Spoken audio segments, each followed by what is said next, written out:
Hey squad, this is Sarge. Make sure you watch this entire video to find out how you can win this vacuum sealer kit from Avid Armor. Hey squad, welcome back to Prepping with Sarge. Today we're going to be talking about hurricane preparedness, specifically 10 tips for hurricane prepping. At the time I'm filming this, Hurricane Debbie had just actually blown through. I live here in South Carolina, and it was an interesting storm because it dumped a whole lot of rain. It was just a slow mover. It was only a Category 1, so a lot of times people will be fooled into thinking that a Category 1 isn't that bad of a storm. But because it was so slow moving, it just dumped tons and tons of rain. The wind wasn't too bad for us, but there was a lot of localized flooding. This video here is part of the 30 Days of Preparedness Collaboration, so please make sure you check down in the description down below for all of the collaborators that I could find and link. Make sure you check out their channels, and if you like them, subscribe to them as well. Also, down in the description down below, you will find some links for some products that I think you will like and some discount codes for the brands that I work with that should make your preparedness journey a little bit easier. All right, let's get started. Tip number 1. So you need to have some kind of hurricane preparedness kit, and you want to start working on this in advance of the storm. You don't want to be one of those people that's running around in Walmart or Target at the last minute or the grocery store trying to get what you need. You need to have this stuff in advance because as somebody who lives in Hurricane Alley, I can tell you that people get a little bit edgy when it gets down to those last couple days before the storm and everybody's in the store kind of fighting for that last case of water, things like that. So in your hurricane preparedness kit, what you're going to have is numerous flashlights, batteries. You can have those rechargeable power banks. We're going to talk about those in a little bit more in a minute. You want to have at least 3 days worth of water, 1 gallon per person per day. And you're going to have to use it sparingly because a gallon really doesn't go far when you're adding in cleaning and things like that. We also like to have some paper plates and plastic utensils for storm outages. When you don't have to do dishes, it just kind of helps with morale a little bit. You're going to be a little bit anxious anyways, and you might be bored if the power is out. Basically, freeing yourself up from dishes is just a nice little morale comfort thing that you can do. So I would throw some of those in there as well. And make sure you have some dry goods that are going to last in your pantry for a long time. People are going to give you different thoughts on that. I personally recommend that you try to have at least 2 weeks stored up. Once you've got that accomplished, you may want to go further than that. A good goal is to see if you can get to 6 months or so, if you've got enough space for that kind of pantry. Not everybody does, so just work with what you've got. Tip number 2, you need to know what your evacuation plan is. And especially if you live in one of the corridors like we do where hurricanes are going to happen, you don't want to try to figure that out at the last minute. Traffic gets really crazy, especially in the last few days before a storm hits. You can get complete gridlock. There's many people that I know that live here that have had to ride out a hurricane in their car because traffic wasn't going anywhere. Not a good way to spend a hurricane, trust me. So you need to know what your evacuation route is, where you're going to go. If you're lucky enough to have some friends that are a little bit more inland from the storm, that's a good option. If not, you want to have several hotels written down, several in your state and then several in the next state over from you. Why? Because as soon as they announce that a hurricane or a tropical storm is coming, everybody that lives on the coast, and believe me, there's a lot of people who live on the coast, are going to start booking hotels.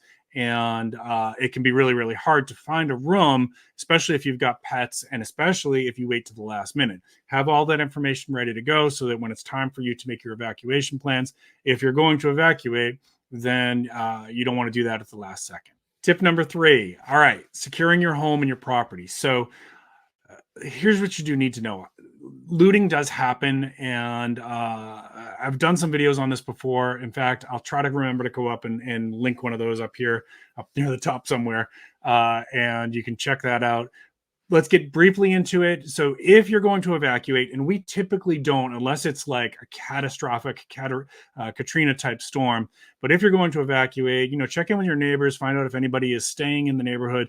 And if they are, just ask them to kind of keep an eye on your property, because what happens is the looters take advantage of the fact that people are evacuating, and they'll, as soon as the storm is clear and you're not necessarily allowed back into the city for a while, because the government will block you from getting back until they clear the roads and whatnot. Yeah, I know, whole nother story. But if you don't have cameras up because power went out or whatever, then hopefully you've got a neighbor that can kind of keep an eye on things, because these looters will drive through neighborhoods looking for looking for homes that have been evacuated, and they're easy targets because usually the alarms are down, cameras are down, nobody's inside protecting the property, that kind of thing. There's no dogs inside, that kind of thing. So Also, in terms of protecting your property, go around your yard, look for anything that's like loose and lightweight. It's probably going to go flying in a hurricane. You want to kind of get that stuff rounded up, put it into a secure building, and then lock up the building. And if you have hurricane shutters, or if you're really close to the water,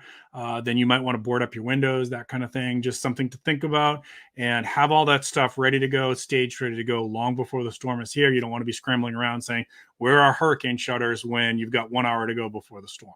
Tip number 4, check your homeowner's insurance and make copies of that and bring it with you, or put it in a secure location away from your property.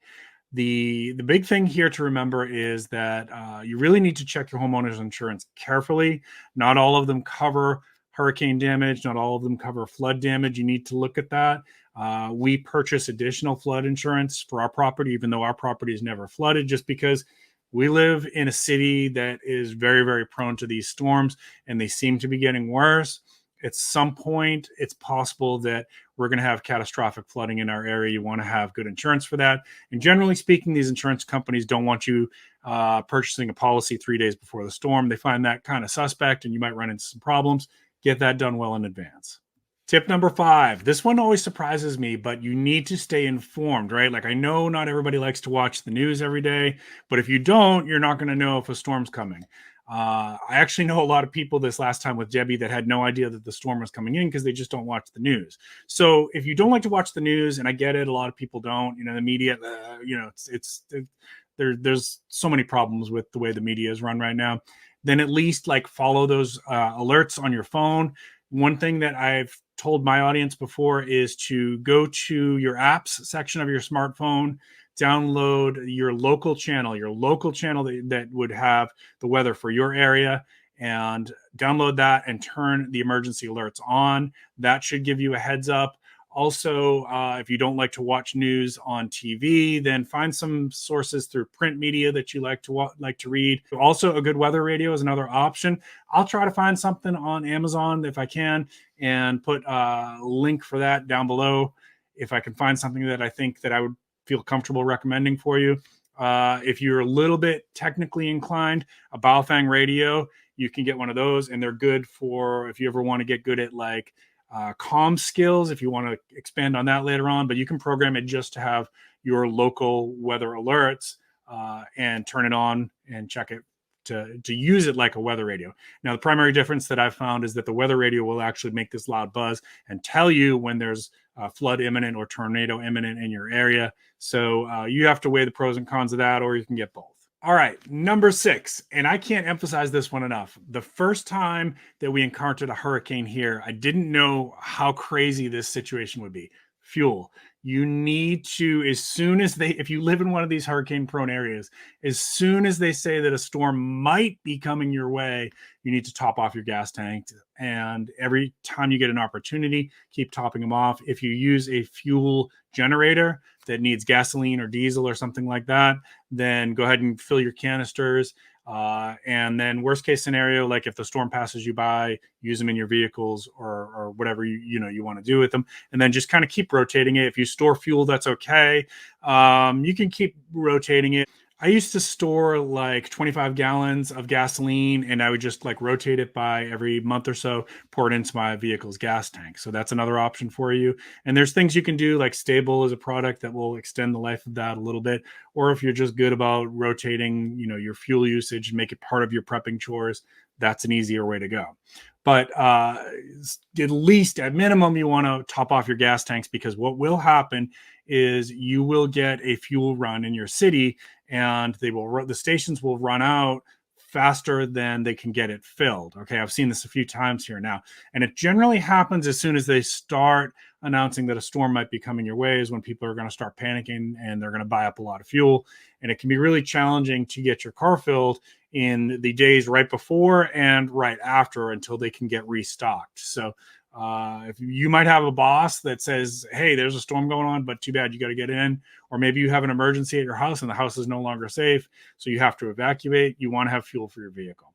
And that fuel shortage, by the way, can go inland quite a bit. So if you do end up like deciding immediately after the storm that you're going to evacuate, you might have a hard time refueling for the next 200 miles. So keep that tank filled up. All right, emergency contacts. Real quick, I want to talk about this one here. So let your loved ones know, especially the ones that don't live close to you, what your plan is, so they're not panicking when they're watching the news and seeing that your city is inundated by the storm. So let them know what your plan is if you're going to evacuate or if you're staying, and that you'll check in with them as soon as you have a phone signal or are able to do that. Generally speaking, we've found that our phone signal is able to stay up and we're able to get coverage here for us so far through all the hurricanes that we've weathered. Who knows if that's always going to be the case? But it's a good idea. Make sure they know where you're going to be, what your plans are, that kind of thing. And check in on other people in your family that might be in the path of this storm as well, so that you know their plans as well. Also, it's a good idea if you evacuate to make copies of any important contact information that you might need, not just your insurance company, but your coworkers' phone numbers, that kind of thing.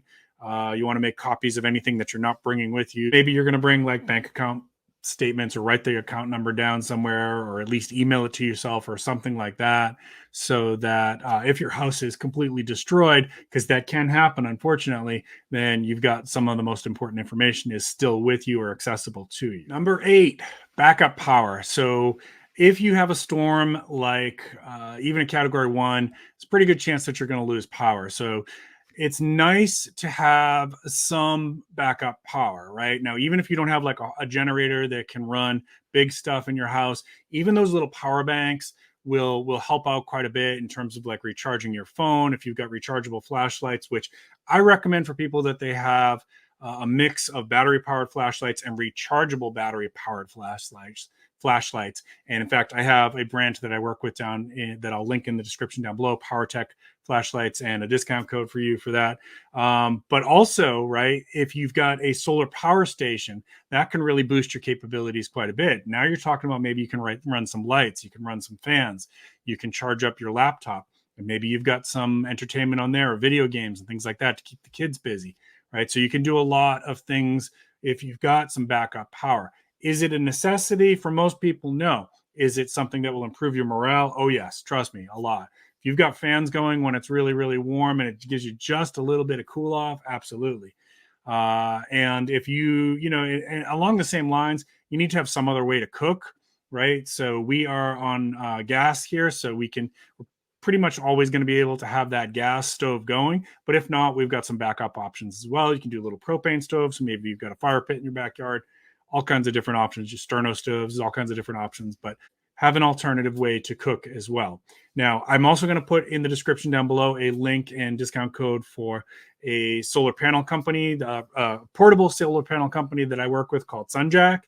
And those are really handy because once the storm clears, you can put that thing out and you can recharge with those portable solar panels. You can recharge your power banks and your your little battery packs and power stations and things like that. So you're really going to extend your capabilities for quite a long time. In some cases, if it's a real severe storm, you might be without power for weeks. It can happen. And I know that it's happened here, and I know that it's happened in other locations where I've had ice storms in Kentucky and a storm way back when I was really, really young in Massachusetts. So having some ability to keep replenishing your power is also really helpful. Is it necessity? Maybe if you've got some medical issues, you've got insulin that needs to stay refrigerated or something like that, or you need a CPAP machine or something like that, it might be that it's life-saving for you. But for the most of us, it's more like it's a nice luxury that's going to make your life a whole lot easier in a power down situation, in a grid down situation. All right, folks, we're in the home stretch. This is number 9, entertainment and comfort. Now, we talked about this a little bit with number 8 with the having some power for video games and things like that. Also have some stuff that's not dependent on power. Some books, some board games, some puzzles. If you're into things like I like to whittle and do like bushcraft and woodwork, have some stuff ready to go for that. Maybe you've got a room that you've been wanting to paint for a long time, something that's going to keep your mind occupied, and also for your children, stuff that's going to keep their minds occupied so they're not driving you up a wall. When the power goes out, it's amazing how quickly people will get frustrated, anxious, agitated because they're bored. this is a problem that's very easily fixed if you just think ahead a little bit, right? And along with entertainment goes comfort, right? So you need to have some comfort foods. Now, I know some of you out there are like health food gurus and that kind of thing. Well, listen, I get it. I appreciate that. Then have whatever comfort food works within your lifestyle. But I will tell you that when the hurricanes are blowing through here, I'm going to have some Twizzlers and some gummy bears and some Cheez-Its and Cheetos. That's for you, Steve, if you're watching this one. You got to have some comfort food. A lot of people will go a little bit crazy buying wine and stuff like that. Okay, fine. If you want to get a little bit tipsy after the storm because you're bored out of your mind, that's fine. Don't go crazy drinking your alcohol during the storm, because there could be an emergency that you're going to have to be mentally responsible for, right? So you understand what I'm saying? Like a tree branch could smash through a window, or a tree could land on your roof and things like that. You've got to have good, clear, sober mind for that kind of stuff. But once the storm's passed and you want to have a little bit of wine, that's up to you. Do what makes sense for your lifestyle. I definitely recommend you get some comfort food. All right, last one, number 10. This one is more something that you need to be thinking about well in advance of the storm. Sometime during your season, whatever, for us, that's like August is when it really starts to kick up here. And then it's going to be, through end of November before we're kind of in the clear.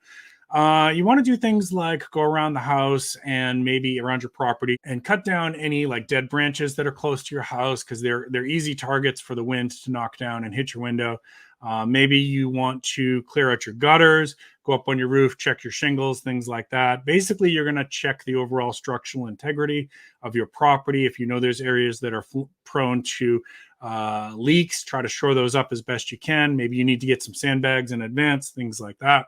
But have also some tools, and if you have battery powered tools, those battery packs, the lithium ion battery, charge all that stuff up before the storm, because you might need that chainsaw or the leaf blower if you've got one of those. Things like that are going to make your cleanup after the storm a whole lot easier as well. But have what you need and take care of whatever you need to do for your property well in advance. Maybe you need to, if you have part of your property is prone to flooding, do what you can. Maybe you create some drainage ditches and things like that for a way for the water to move away from it a little bit better. Each property is different. So you'd have to walk around your property after a bad rainstorm and see what you can do. Okay. Folks, if you found this helpful, don't forget to give me a thumbs up. If you're new to the channel, please consider subscribing. Don't forget to check in the description down below for other collaborators on this 30 Days of Preparedness set of videos. I hope you're having a good fall. And also don't forget to check in the description down below for all those discount codes and links for brands and tools and things that I think will help you in your preparedness journey. Keep planting your seeds, keep stacking your silver. This is Prepping with Sarge. Thanks for watching, squad. Avid Armor is sponsoring this year's 30 Days of Preparedness Collaboration. In this video's description, you'll find a full list of participating channels. Please check out all of the videos in the collaboration and leave a thoughtful comment on each. Rules for this giveaway will be available at Big Valley Living's YouTube channel. The finale will be live on Big Valley Living's channel Monday, September 30th at 4:30 Pacific Time. Please seek Big Valley Living's YouTube channel for full details on this contest giveaway. Prepping with Sarge and YouTube are not affiliated with this contest or responsible for this contest in any way. Again, please check out Big Valley Living's channel for full details, and remember to watch the finale on Monday, September 30th, 2024 at 4:30 p.m. Pacific Time for the giveaway.